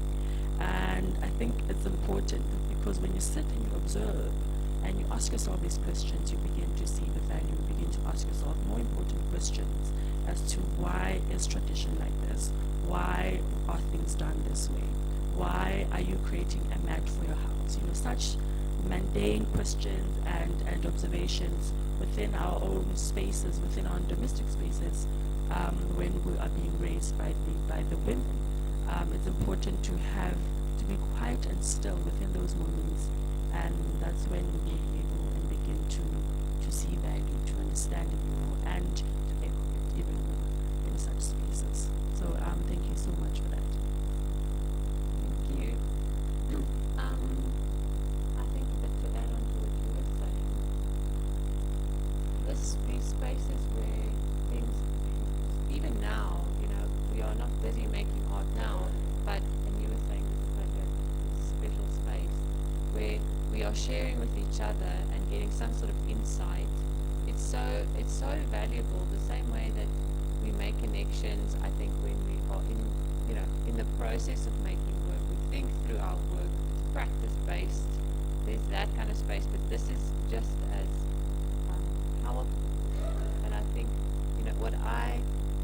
what stays with me, I think that I've learned from everybody, is how you approach your materiality differently, and how you enliven your material differently to how I think about my material. So yeah, it's been a great experience.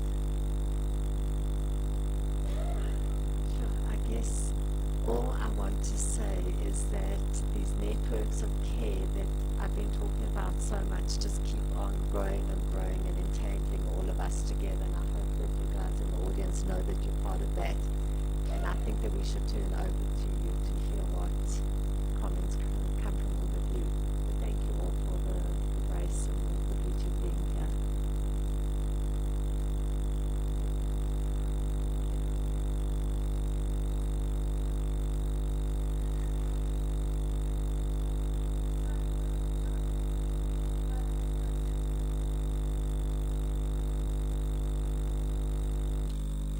everyone.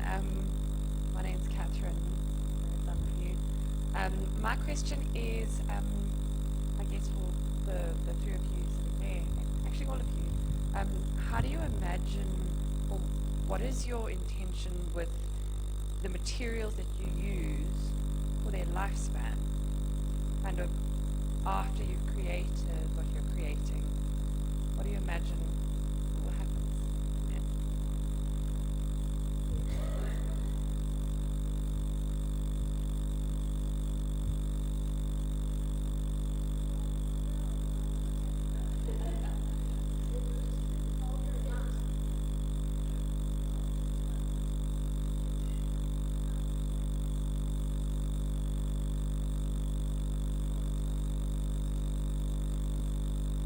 Thank you so much for that question. That's really, really interesting. I will start by going back to how the making of the work began. Remember, it was made to be used in the first place. So it was created to be used in a home. And my intentions are a bit different to how my mother and my grandmother made the works. And also, I have to think about the work itself. As you ask, what are the intentions and what's going to happen to the artwork when I'm not here, when it's being sold or it's somewhere sitting in a home? So I think we have to think about the performative process that the work goes through, you know, from being created to being used to beautify a space, and then having to be displayed in a gallery, and in that monumental aesthetic prospect, and then having to think about that it's a polymer material, and it lives for hundreds and hundreds of years after that. So I guess that contributes, the material itself contributes to the liveliness, or rather the longevity. Yes, longevity. English is escaping. But yes, the actual material itself kind of contributes to the lifespan of the artwork. I think many moons and many years from now on, it comes with the hope of the artist when they're creating the work, when they're in that meditative process of making the work, and hoping that it contributes to the viewer. You know, it kind of brings a memory, that nostalgic moment and memory that you kind of experience when you're looking at the work. So you think about the how long it's going to sit in one's memory, and also you think about the actual longevity of the actual material itself. When someone departs from the artwork, they're going to think about that. In one way, it will live. In another way, in a physical form, it still lives. But eventually, to answer your question at the end of the day, I don't know. So, yeah. I think for me it's actually much more about the memory that it creates, because not everybody can afford to buy an object, or it's going to sit in someone's house, no one else is ever going to see it. But to capture the reason why that intervention was made in the first place, somehow capture it on another platform and share it, and keep it in memory. I mean, I always go back to that moment where I saw my first live Van Gogh painting in London, and I ran out of that museum because I couldn't believe I just saw it. And that memory, even though I can never own it, it's just burnt into my memory.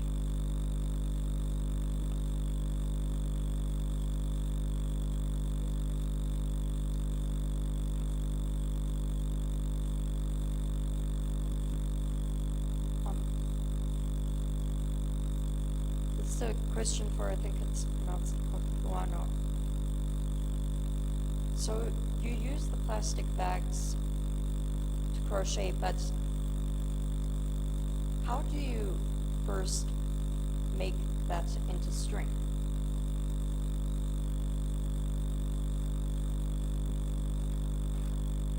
It's a Great question. I can say as a weaver that I never knew there were so many kinds of threads and lines and things, and I look at them in everything I see now, so it's a really great question. Thank you so much for asking. I actually skipped an anecdote responding to that question, but thank you for asking it. So the anecdote goes as, when my grandmother started weaving, she would collect all these plastics from different households, even from their own home. You know, any plastic would not go to the bin. It would be washed. And there was a time when my mom tells me about how she used to do laundry of different plastic because, you know, her father would come home from the butchery and the plastic would be holding meat, you know, and they have like blood on them. Other plastic, obviously, they were much cleaner. You know, if bread rots in plastic, you know, she had to go through the process of cleaning and washing those plastics until they were spotless. And then they sit down, it's another process, kind of the performative act of the artist being in synchronicity with the work. They cut them into strips, one by one. And after that process, then they roll them into bowls. So it's quite interesting how where and how this began and how they started beats me. But they would roll them all into bowls, different bowls. And there's also different plastics like the trash bags, which are much bigger than the grocery bags. And the municipality, I don't know if they still do that, they used to give them out to each and every household. You know, so my grandmother sometimes, she would just, you know, at home, anything that needs to be decomposed, you decompose, but anything that needs to be thrown away, it's thrown away. You save more plastics by that. And also she would use those big ones and cut them into different strips until she also created those balls. And once you have the longest strip that has been rolled into a ball, it is so much easier to work with, believe me, because now what I'm doing is quite different. Instead of creating the longest ball out of the trash bag, I'm kind of taking the shortcut by cutting it strip by strip so that I can actually join every single time. So I join more on my rows than they did. It's much easier to create the rolls of the ball out of the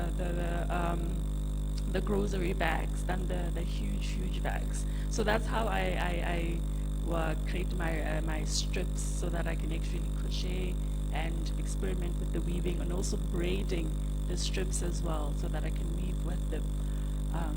Yes.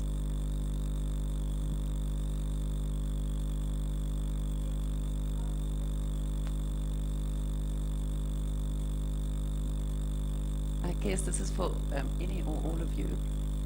Because the material is so fundamental in your art making, do you find that you start with the material and that leads to the concept, or do you start with the concept and then find the material to match?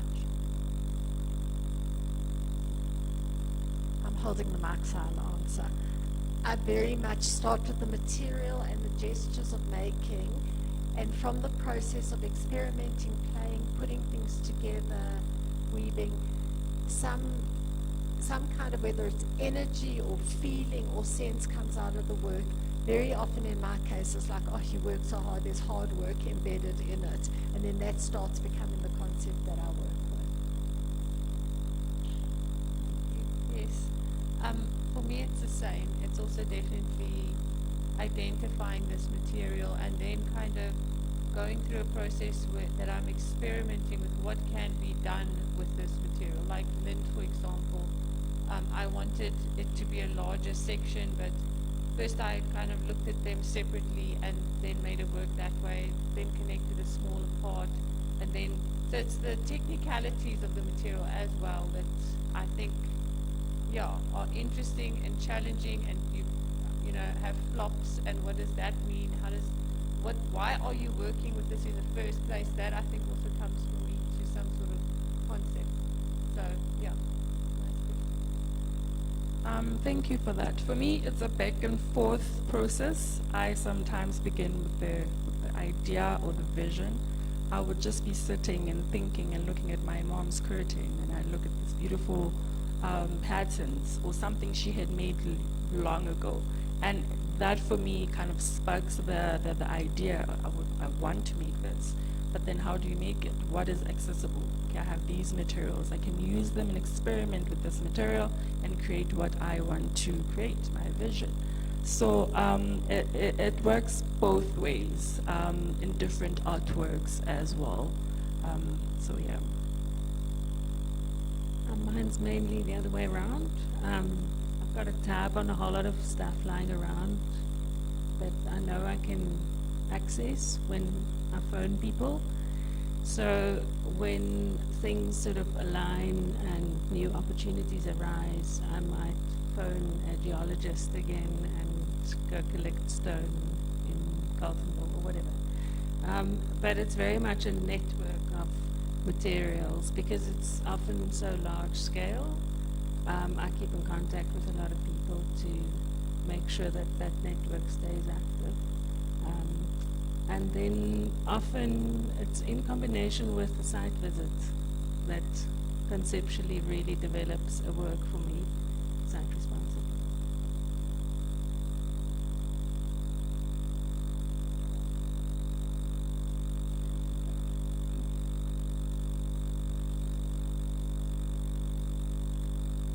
Sorry, going back to the string making. So, let's say you're drawing with, you're making art with traditional media. You're able, if you're inspired, you're able to just immediately grab a pen and paper and start drawing. But with the crocheting, I would imagine that you're not able to do that immediately because you have to essentially put in effort into making the materials and cutting up the string before you're able to place the idea into action. Just want to know, how do you keep yourself going through that process? How do you motivate yourself and discipline yourself enough to finish that string so that you can actually make the actual artwork? As I'm stepping backwards, I'll say again, great question. Thank you so much for that. I think you have to have a burn, the urge to speak, the urge to voice out another person's voice. So I'm not only voicing my own voice and my work, but also I'm echoing the maternal lineage. So there's that first burn, the urge to kind of bring this out to light. That's how I keep myself going. Secondly, I think I was born a creator, but at the same time, I went to school to learn how to create, you know. So there's a link between the two lives, you know. I now have the education, but at the same time, there's this traditional inspiration and the family lineage that they've been creative. And I keep myself going and technically also physically making the work.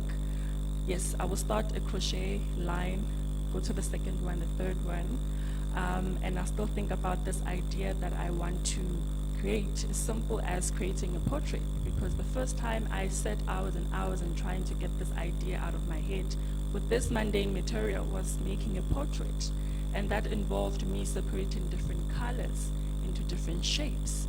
I wanted to see it come to life, you know. That vision is the first thing that keeps me going. And secondly, having to see the audience, meaning the first people that see the work that I do and how they respond to it. They're like, okay, I never thought that you could go as far as this, you know. That for me contributes to me keeping going, because now they get to realize, they get to learn as well as to what this material can do, further than how they created the work for their own domestic spaces. So there's that. And the other thing that keeps me going, I get to release a whole lot of energies and stresses and frustrations. So when I'm in my studio, when I'm sitting and working, I'm in a comfortable, sometimes cocoon position, and I'm releasing, I'm meditating. It helps me a lot. So that is why I also keep going. Besides from the pain that I experience sometimes when your fingers are numb, wear these finger protectors so that I can actually keep going. When I have that on, then definitely I'm going, but as much as I'm experiencing that pain, there's the pleasure of making the work, you know. So I'd say those are the 3-4 things that keeps me going. Thank you for that.